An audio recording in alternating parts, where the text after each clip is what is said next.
蒙面财经，朋友们好。那今天呢，跟大家聊一聊新出来的胡润百富榜啊，我看里面的一些数据还是蛮有价值的，跟大家分享一下。那今天呢，主要讲3个部分。第一个部分呢，就是简单介绍一下这个胡润百富榜。那第二个部分呢，跟大家聊一下胡润百富榜的几个特点啊，我归纳总结了一下，跟这个企业家和所在行业相关的。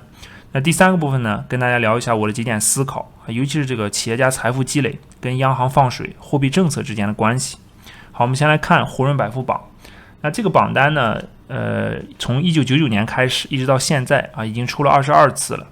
那上榜的门槛呢，也在不停的提高啊。现在这个门槛呢，是身价20亿以上的企业家都可以上这个榜单啊，它不是100位，它是这个定了一个门槛。那上20亿以上的企业家呢，今年一共有2398位啊，人数呢比去年的1819位增加了32%啊，大家可以看到人数有个很大的增长。那胡润呢自己也表示说，中国上榜的企业家人数增加到2398人，创下了历史新高。那有近2400位企业家的财富超过20亿。他说实际上呢应该比这个还要多啊，多少呢？最起码他认为多1倍啊，就是有些企业家比较低调，实际上呢他认为中国应该有7000多人财富都超过了20亿啊。好。那上榜企业的这些总财富呢，它也有一个大幅的增长啊，总的财富呢达到了27.5万亿啊，就是这2400位企业家，那比去年的17.9万亿呢又增长了54%啊。那胡润呢他自己也表示说，这一年呢是历史上财富创造最快的一年，中国上榜企业家的这个总财富呢都已经超过了世界第4大经济体德国一年的 GDP 啊。今年呢，这个发生了疫情，大家也知道啊，按理说呢是比较困难的一年啊，但是对于这些上富豪榜的企业家来讲呢，相反啊，恰恰是他们财富增长最快的一年。那接下来呢，我就给大家分享这个富豪榜的这个几个特点啊，我总结的第一个特点呢，就是这些上富豪榜的企业家啊，他旗下基本都有上市公司，这个意味着什么呢？这个意味着如果你想上富豪榜啊，如果你是财富达到一定的量级，你必须把你的资产进行证券化啊，也就是把你未来的现金流去折现。如果你靠着这个利润的一年一年的积累啊，你想上这个财富榜，那是不可能的啊，因为这个静态的一年一年的积累非常慢，你只有通过企业上市，然后把未来的现金流折现啊，让它资产去证券化，这样的呢，你的财富才能充分的得到体现啊。所以说，基本你可以看到这个上富豪榜的这些2400多位企业家，大部分呢都有自己的上市公司。这是第一个特点。那第二个特点呢，就是这个首富的门槛啊，大家可以看一下，今年这个首富呢是阿里巴巴的马云啊，他财富呢达到了4000亿啊。那前几年呢，中国首富的身价呢大概还是在2000亿左右啊。今年呢这个门槛啊大幅提高了到了4000亿啊，就是你想做中国的首富，财富要到4000亿这个水平。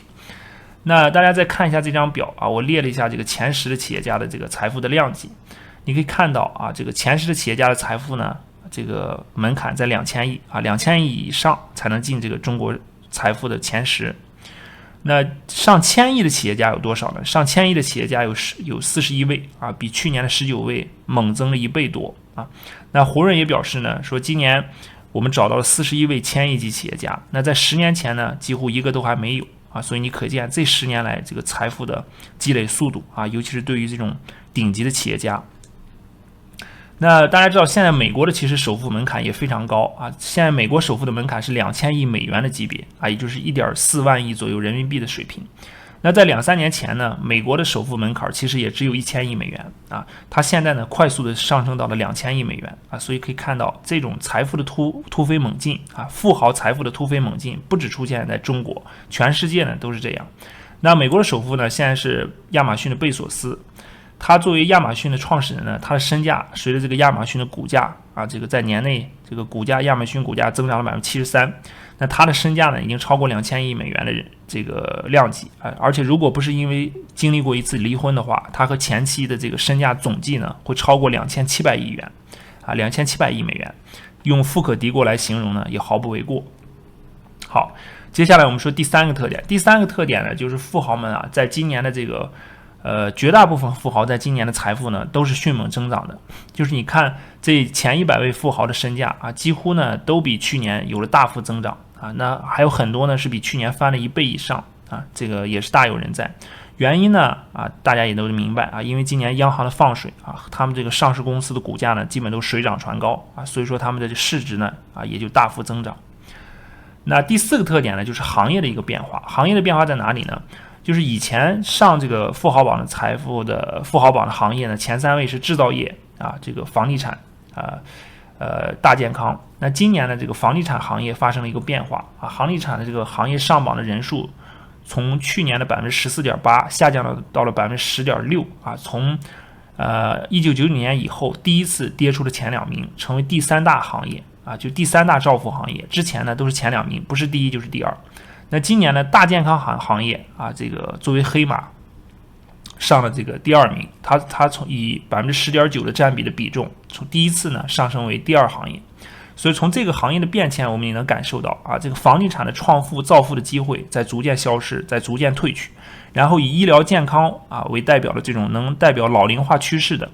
这种行业呢，在得到跃升啊，在这个排行榜上在往前进。所以说我们未来呢啊，从投资的方向上或者财富的这种变化上啊，也要有所准备或者有所跟进。那这是第4点。第5点呢，就是大家可以看一下老一代的这个50后、60后呢，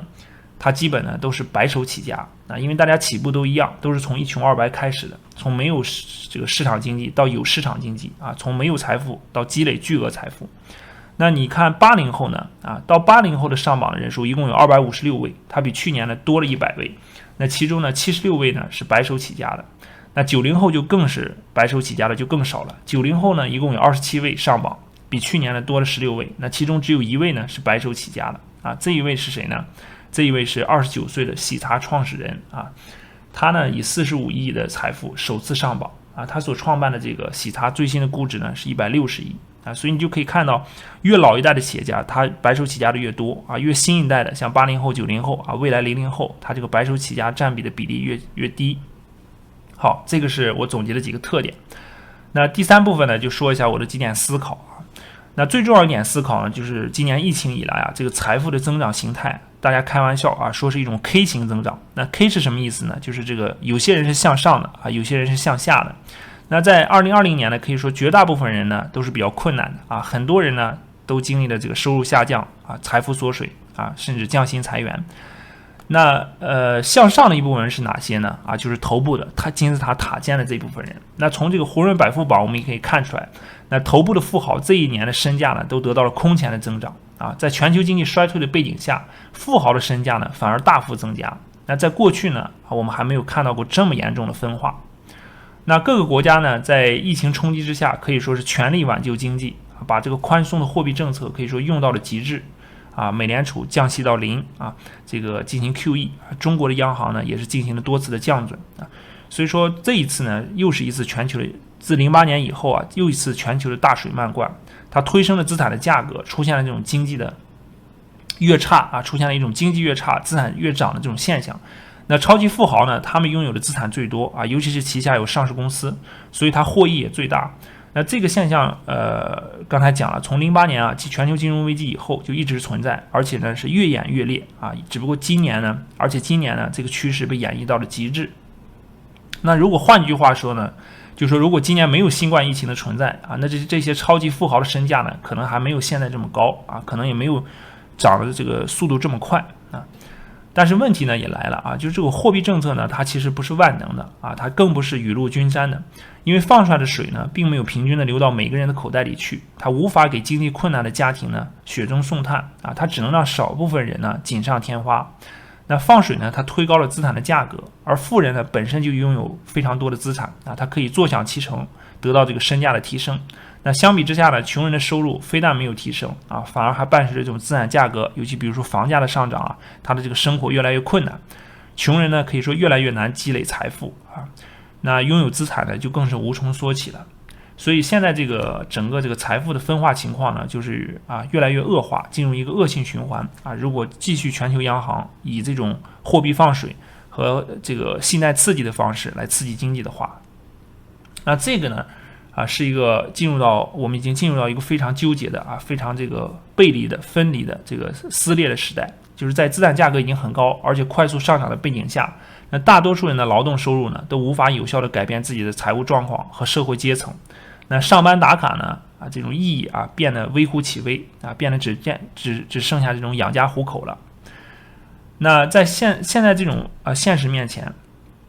那就有一个问题就提上了日程，就是未来如何保障中低收入者的基本福利怎么强化劳动者的合法权益，尤其是改善这种分配机制，避免这种财富分化、两极分化的格局呢愈演愈烈